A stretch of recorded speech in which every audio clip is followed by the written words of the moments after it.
Assalomu alaykum aziz yo'lovchilar. Xo'p, biz o'z avtotrans servis avtobuslarimizda Moskvaga 4 marta qatnagan yo'lovchimiz bilan hozir suhbat olib boramiz.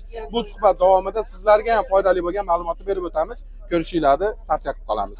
Akajon, mana 4 marta qatnadim deyapsiz. Haqiqatmi? Ha, haqiqat. Bu 4 marta qanchada bir qatnadingiz? 2022-yildan boshlangan, mana shu 26-yilgacha har bir yilga men borib kelgan, faqat avtobus bilan birga. Xo'p, qarang, 4 marta qatnaysiz, biron marta bepul kelib ko'rganmisiz bu Yo'q, avtobusda? unaqasi Kelish bo'lmagan. xohlagan bo'larmidingiz? Albatta. Xo'p, agar kelish xohlagan bo'lsangiz, bizda onlayn chipta olsangiz, deylik Moskvadan onlayn chipta oladigan bo'lsangiz, O'zbekistondan ketishga bir bepul 100% vaucher beriladi. O'zbekistondan ketish uchun onlayn oladigan bo'lsangiz, Moskvadan qaytish uchun bepul vaucher beriladi. Bu vaucherlar faqat Moskva, Toshkent emas, Vodiydan Moskvaga, Vodiydan Sankt-Peterburg, Perm qaysi yo'lanishimiz bo'lsa, farqi yo'q, ketaveradi. Asosiysi onlayn olishingiz kerak bo'ladi. Onlaynda ham ko'rgan bo'lsangiz kerak, narxida farqi yo'q, bir xil. Kassamizda ham 1,5 million so'm, onlaynda ham 1,5 million so'm. Shunaqa.